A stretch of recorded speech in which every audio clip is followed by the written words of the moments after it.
Saviez-vous qu'il existe un légume qui peut être encore plus nocif que l'alcool pour les personnes de plus de 60 ans? Aujourd'hui, nous allons en parler avec l'aide d'un spécialiste en médecine interne et en longévité, le docteur Francisco Peraza, reconnu pour son expertise dans les soins aux personnes âgées. Docteur, beaucoup penseront que comparer un légume à l'alcool est exagéré. Est-ce vraiment aussi risqué? Oui, et ce qui est surprenant, c'est que beaucoup de gens le consomment fréquemment en pensant que c'est bénéfique.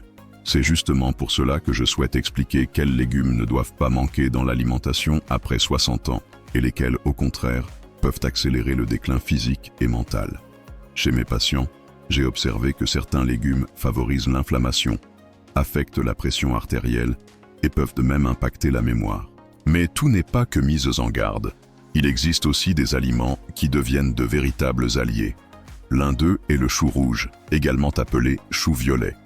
À première vue, il se distingue par sa couleur intense, mais ce qui est le plus important, c'est que cette teinte révèle la présence d'anthocyanines, des antioxydants capables de protéger les cellules de l'usure naturelle liée à l'âge. Après 60 ans, notre organisme a besoin de défenses supplémentaires contre l'inflammation silencieuse, qui contribue à la perte de masse musculaire, à la raideur des articulations et à la diminution de l'acuité mentale. Et c'est là que le chou rouge joue un rôle essentiel. En fait, des recherches ont montré que les personnes âgées qui en consomment au moins 3 fois par semaine présentent une meilleure coordination et un meilleur équilibre, ce qui réduit de manière significative le risque de chute et de fracture. De plus, il n'est pas difficile de l'intégrer dans l'alimentation. Il peut être finement râpé pour préparer des salades fraîches avec un peu de citron et de sel, ou sauté brièvement afin de conserver ses nutriments. L'important est de ne pas le cuire trop longtemps, car la chaleur excessive détruit une partie de ses composés antioxydants. Un autre bénéfice peu mentionné est son effet sur la digestion et la mastication. Étant croquant, il stimule les muscles du visage et favorise la santé digestive. Mais ce n'est pas tout, il aide également à réguler les niveaux de glucose dans le sang, un aspect crucial car la résistance à l'insuline a tendance à augmenter avec l'âge. Maintenir la glycémie sous contrôle est fondamental pour prévenir la sarcopénie, c'est-à-dire la perte progressive de masse musculaire. Pour toutes ces raisons, le chou rouge peut être considéré comme un véritable bouclier protecteur pour ceux qui ont dépassé les 60 ans, non seulement sur le plan physique, mais aussi pour la santé cérébrale. Le chou rouge ne protège pas seulement les neurones, il améliore également la circulation cérébrale. De nombreux patients qui l'incluent fréquemment dans leur alimentation déclarent ressentir une plus grande clarté mentale et moins d'épisodes de confusion. Il ne s'agit pas de magie, mais de science et de constance. Et le meilleur, c'est qu'en le combinant avec un autre légume, ses bienfaits se multiplient. Nous parlons d'un duo puissant pour la santé musculaire et osseuse. Le chou rouge et le brocoli. Le brocoli, d'un vert éclatant, regorge de composés qui ralentissent le vieillissement cellulaire et renforcent la vitalité. Il se trouve facilement dans n'importe quel marché, et beaucoup en ont chez eux sans être conscients de son pouvoir. Mais avant de détailler ses bienfaits, il y a un point important que presque personne ne mentionne. Les couleurs dans l'assiette ne sont pas qu'une question d'esthétique. La combinaison de teintes différentes dans les légumes permet aux vitamines et minéraux de travailler ensemble, créant une synergie qui optimise la santé. Alors, qu'est-ce qui rend le brocoli si spécial après 60 ans? La réponse réside dans un composé appelé sulforaphane, l'un des antioxydants et anti-inflammatoires naturels les plus puissants. Sa fonction principale est de neutraliser l'inflammation chronique, cet ennemi silencieux qui accélère l'usure du corps avec l'âge. De plus, il améliore la sensibilité à l'insuline, aidant à maintenir des niveaux de sucre sanguin stables, ce qui est vital pour la prévention et le contrôle du diabète de type 2, très fréquent à cette étape de la vie. Mais ces bienfaits vont encore plus loin. Des recherches scientifiques ont montré que le sulforaphane protège également le cœur, renforce le cerveau et possède un effet préventif contre certains types de cancers. En d'autres termes, inclure régulièrement du brocoli dans l'alimentation ne permet pas seulement d'améliorer l'énergie et la force musculaire, mais contribue aussi à maintenir un esprit clair et un système cardiovasculaire plus résistant. La clé réside dans la façon de le préparer. Trop le faire bouillir détruit une grande partie de ce composé, il est donc idéal de le cuire à la vapeur pendant 3 à 5 minutes, ou de le faire légèrement sauter avec de l'ail et un peu d'huile d'olive. L'ail contient de l'allicine, un nutriment qui renforce encore l'action du sulforaphane, créant une combinaison très puissante. Une autre astuce simple consiste à ajouter du citron, des noix ou des graines de sésame pour apporter de la texture et améliorer l'absorption des nutriments. Même la tige, que l'on jette souvent, est une source riche en fibres et en antioxydants. Il suffit de la peler et de la râper pour les salades ou les smoothies verts. Le brocoli est donc un aliment polyvalent, économique et pratique, idéal pour maintenir la glycémie sous contrôle, protéger le cœur et garder l'esprit alerte. Et le meilleur, c'est que lorsqu'il est combiné avec un légume de couleur rouge intense, doux et terreux, capable d'améliorer la circulation et de détoxifier l'organisme, ses bienfaits se renforcent encore, formant une alliance parfaite pour conserver énergie et vitalité après 60 ans. Parlons maintenant de la prochaine vedette, la betterave. Beaucoup la voient uniquement comme un ingrédient pour les salades ou les jus. Mais la réalité est que cette racine a un impact énorme sur l'énergie, la circulation et la vitalité, surtout chez les personnes de plus de 60 ans. Pendant longtemps, elle a été considérée comme un simple accompagnement en cuisine. Cependant, des études récentes en font une alliée indispensable pour maintenir le cœur et le cerveau en bonne santé. Son secret réside dans les nitrates naturels. Lorsque nous consommons de la betterave, ces nitrates se transforment en oxyde nitrique, une molécule qui détend et dilate les vaisseaux sanguins, améliorant ainsi la circulation et réduisant la pression artérielle. Cela diminue la charge de travail du cœur et, en même temps, assure au cerveau un flux constant d'oxygène et de nutriments. Le résultat ? Plus d'énergie, une meilleure mémoire et une concentration accrue, ce qui est essentiel à l'âge avancé. Mais ce n'est pas tout. La betterave contient également de la bétanine, un pigment aux puissants effets antioxydants qui lutte contre l'usure cellulaire et aide à ralentir le vieillissement interne. J'ai observé des cas surprenants dans ma pratique, comme celui d'une patiente de 75 ans souffrant de fatigue et d'oubli fréquent. Je lui ai recommandé d'intégrer chaque matin un smoothie à la betterave avec pommes, carottes et quelques gouttes de citron. En quelques semaines, elle a constaté un changement incroyable.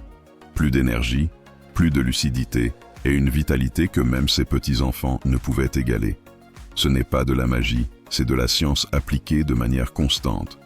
Concernant sa consommation, il existe plusieurs façons simples d'en profiter. Elle peut être cuite pour faire ressortir sa saveur sucrée, mixée en jus avec des fruits, intégrée dans des salades tièdes avec de l'huile d'olive et des noix, ou préparée en pickles maison. Il existe même des présentations sous vide prêtes à l'emploi. L'important est de la consommer régulièrement, mais sans excès. Une demi-betterave par jour suffit pour bénéficier de ses propriétés. Cependant, certaines précautions sont à prendre en compte. En grande quantité, elle peut avoir un effet laxatif et, chez certaines personnes, colorer l'urine ou les selles en rougeâtre, ce qui est normal et sans danger. Toutefois, ceux ayant des antécédents de calculs rénaux doivent consulter leur médecin avant de la consommer régulièrement, car elle contient des oxalates qui pourraient compliquer cette condition. En définitive, la betterave n'apporte pas seulement de la couleur dans l'assiette, elle aide également à maintenir la pression artérielle sous contrôle, à garder l'esprit clair et à soutenir l'énergie nécessaire pour profiter pleinement de chaque journée après 60 ans. Maintenir une bonne circulation, une digestion équilibrée et un taux de sucre stable, c'est comme offrir un cadeau au corps. On se sent plus énergique, plus clair d'esprit et prêt à profiter pleinement de la vie. Et le meilleur, c'est que cela ne nécessite pas de grands sacrifices, mais de petits changements constants, comme inclure certains légumes dans votre alimentation quotidienne. L'un de ces alliés, que beaucoup ont déjà dans leur cuisine, est l'épinard. Bien qu'il semble être un légume simple, c'est en réalité un véritable trésor pour la santé après 60 ans. Son profil nutritionnel en fait un soutien essentiel pour la vue, le système nerveux et même la solidité des os. L'épinard est riche en lutéine et en zéaxanthine, deux antioxydants peu mentionnés mais très puissants. Ces composés agissent comme un filtre naturel contre la lumière bleue émise par les écrans et appareils, protégeant les cellules oculaires des dommages et aidant à prévenir la dégénérescence maculaire, l'une des principales causes de perte de vision chez les adultes âgés. En consommant régulièrement, c'est en quelque sorte un bouclier supplémentaire pour vos yeux afin de les garder en bonne santé plus longtemps. Mais ces bienfaits ne se limitent pas à la vue. Ces mêmes antioxydants protègent également les neurones, ce qui se traduit par une meilleure agilité mentale et un risque réduit de déclin cognitif. À cela s'ajoute sa teneur en fer, qui aide à prévenir l'anémie, très fréquente à la 3e âge en raison de la moindre absorption des nutriments. Il contient également de l'acide folique, indispensable à la régénération cellulaire, et du magnésium, un minéral clé pour le système nerveux, la fonction musculaire et la qualité du sommeil. En effet, beaucoup de personnes âgées constatent que bien se reposer devient plus difficile avec les années, et l'épinard peut faire la différence en favorisant un sommeil plus profond et réparateur. En résumé, ce légume vert ne renforce pas seulement la vue et la mémoire, il aide également à maintenir la vitalité physique et l'énergie quotidienne. Un aliment simple mais ayant un impact énorme sur la santé et le bien-être après 60 ans. Comme pour tout dans la vie, même les aliments les plus sains nécessitent certaines précautions. Dans le cas des épinards, il est important de rappeler qu'ils contiennent des oxalates, des composés qui, en excès, peuvent favoriser la formation de calculs rénaux. C'est pourquoi les personnes ayant des antécédents de pierre au rein devraient préférer les consommer cuits, car la cuisson réduit considérablement ces oxalates. La meilleure façon de la préparer est à la vapeur ou légèrement sautée avec un peu d'huile d'olive ou de sésame.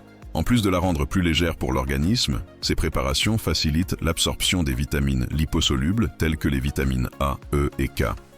Maintenant, si vous décidez de la consommer crue, c'est aussi possible, mais il vaut mieux le faire en petite quantité et toujours accompagné d'autres légumes.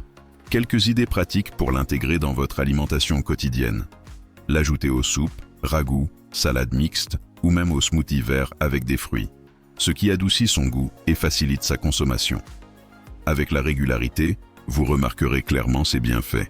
Plus d'énergie, meilleure mémoire, sommeil plus réparateur et surtout, une vue protégée grâce à ses antioxydants.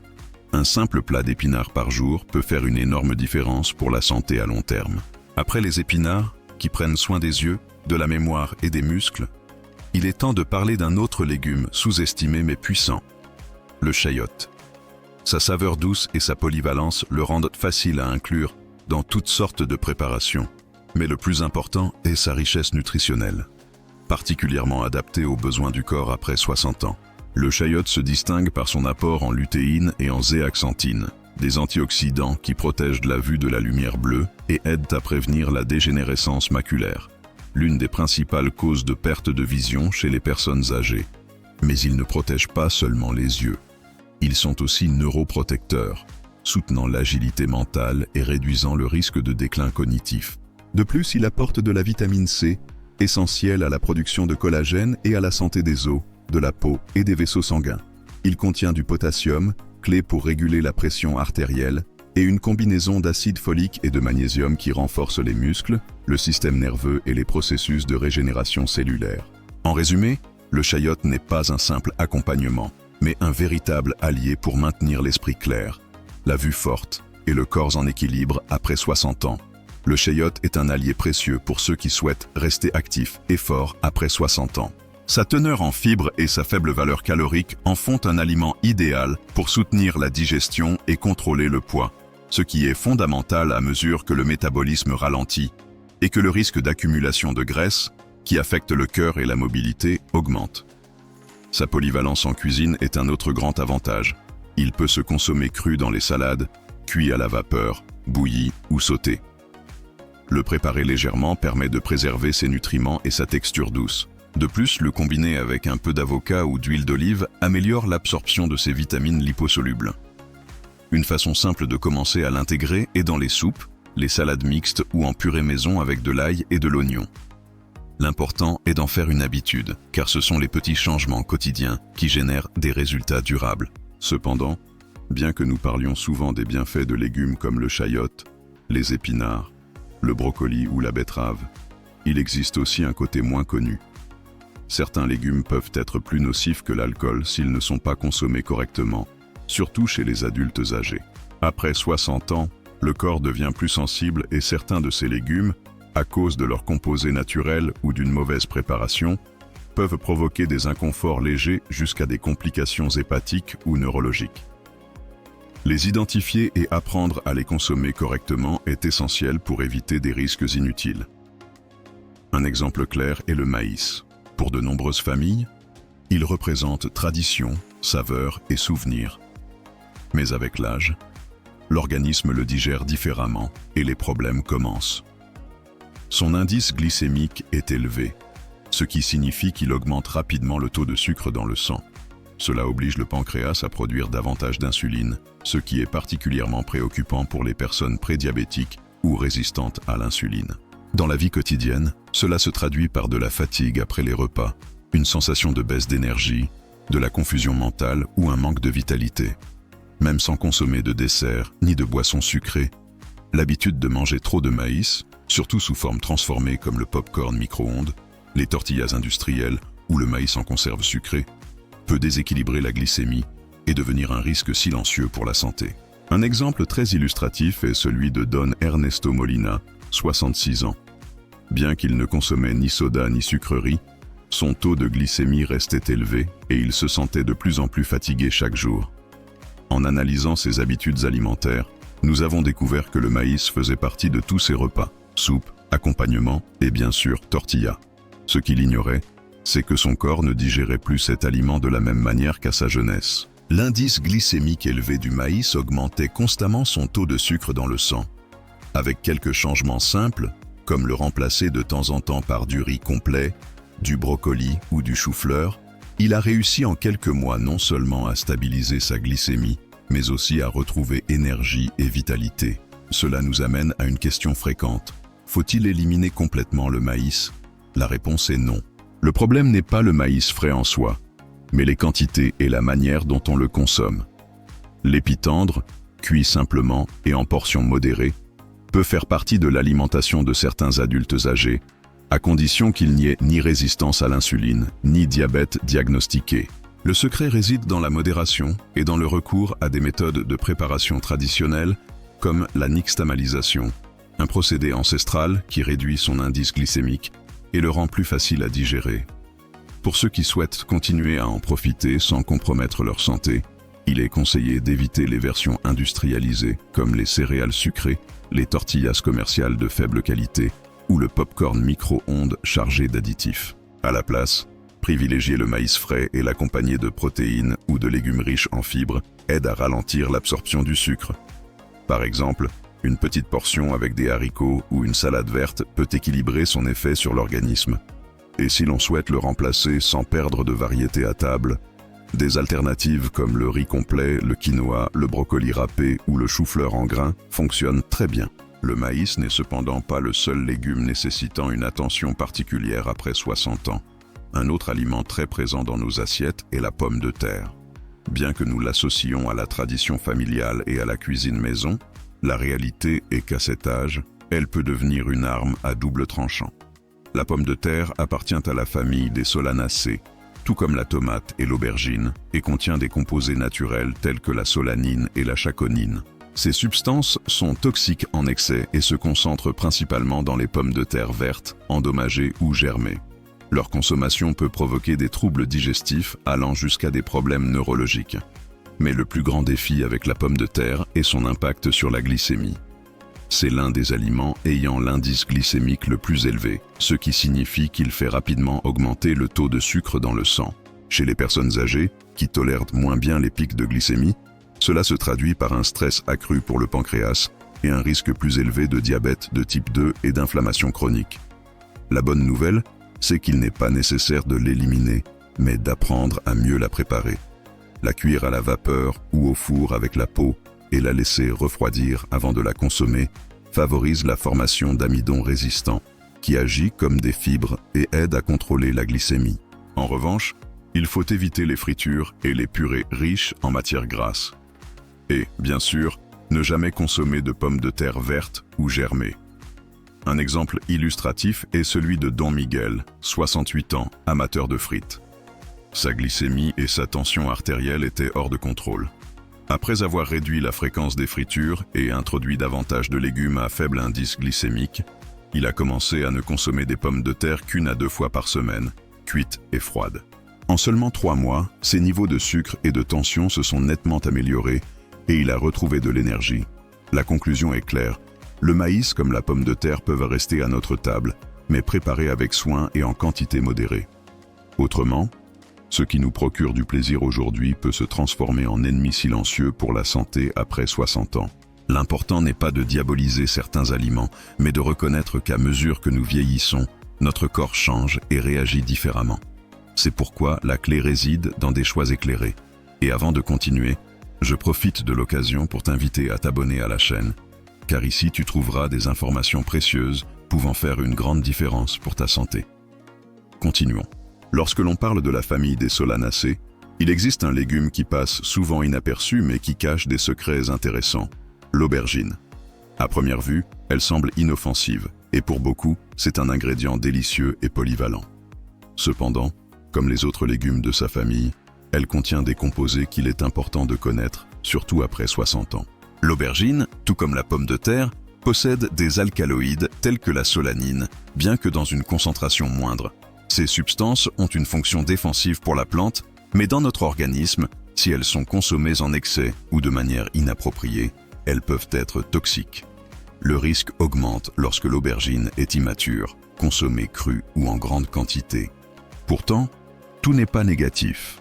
Elle est riche en fibres, flavonoïdes et anthocyanines, de puissants antioxydants qui bénéficient au cœur et aident à combattre l'inflammation.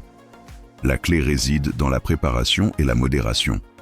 La cuire au four, au grill ou la faire sauter avec de l'huile d'olive améliore non seulement l'absorption de ces nutriments, mais réduit également la présence de toxines.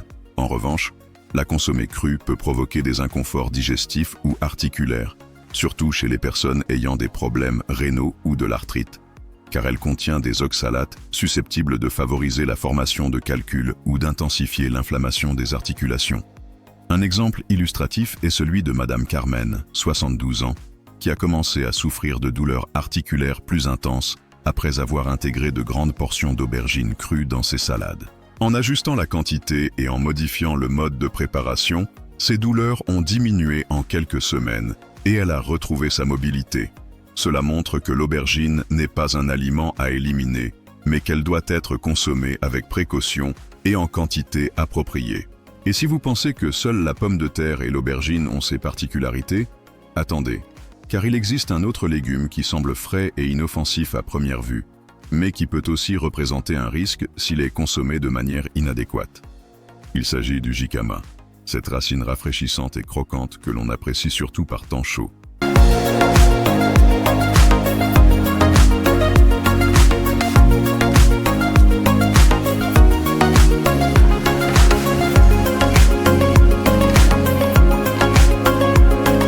Bien que beaucoup la considèrent totalement saine, elle cache un détail que très peu connaissent et qui peut être particulièrement pertinent pour les personnes ayant passé 60 ans. Peu de gens savent que le jicama contient un composé appelé coumarine, présent dans la peau et la racine non consommée. Cette substance peut être toxique si elle est ingérée, d'où l'importance de ne consommer que la pulpe blanche et croquante que l'on trouve sur le marché. Si quelqu'un la mange avec la peau ou des parties du pédoncule, il peut souffrir de nausées, vomissements, voire d'intoxication plus grave. Pour éviter tout risque, il est essentiel de suivre 3 étapes simples. Toujours l'éplucher avec soin, ne pas en abuser et s'assurer de l'acheter dans des lieux fiables où le produit est frais. Consommé correctement, le jicama est un aliment très intéressant. Faible en calories, riche en fibres solubles et insolubles, il favorise le transit intestinal et contribue au contrôle de la glycémie, ce qui est crucial pour les personnes diabétiques ou celles qui cherchent à maintenir un poids adéquat. De plus, il contient du potassium, un minéral essentiel à la régulation de la pression artérielle, et de la vitamine C, qui renforce le système immunitaire et protège les cellules contre le vieillissement. Autre avantage, son faible indice glycémique en fait un excellent choix comme collation ou accompagnement, car il ne provoque pas de pic de sucre. Un exemple clair est celui de Don Alejandro, 68 ans, qui a intégré du jicama épluché et en portions modérées dans ses collations. Rapidement, il a amélioré sa digestion, se sentait plus léger et a réussi à stabiliser sa glycémie. En revanche, sa sœur a consommé du jicama en pickles sans bien enlever la peau, ce qui lui a causé des maux d'estomac et l'a obligé à consulter un médecin. Cela montre qu'il ne s'agit pas d'éviter le jicama, mais de le préparer correctement. Et si l'on parle de légumes quotidiens au secret caché, la courgette est un autre cas intéressant. Bien qu'elle soit associée à une alimentation légère et saine, elle n'est pas exempte de risques. Ce que la plupart des gens ignorent, c'est qu'elle peut contenir des cucurbitacines, des substances responsables de son goût amer lorsque le légume est trop mûr ou mal cultivé. Ces toxines, en grande quantité, peuvent provoquer des intoxications beaucoup plus sévères que celles de l'alcool, se manifestant par des vomissements, des diarrhées intenses et de fortes douleurs abdominales. C'est pourquoi la principale recommandation est de consommer des courgettes fraîches, de préférence biologiques ou provenant de fournisseurs fiables, et de jeter immédiatement celles qui ont un goût amer ou des taches inhabituelles. Les cuire à la vapeur, les faire sauter ou les bouillir aide également, car une partie de ces substances est éliminée lors de la cuisson. L'avantage, c'est que, bien préparée, la courgette devient une alliée précieuse. Elle apporte des fibres, des vitamines du groupe B, de la vitamine C, du potassium et du magnésium, des nutriments essentiels pour la santé du système nerveux, le bon fonctionnement des muscles et le contrôle de la pression artérielle.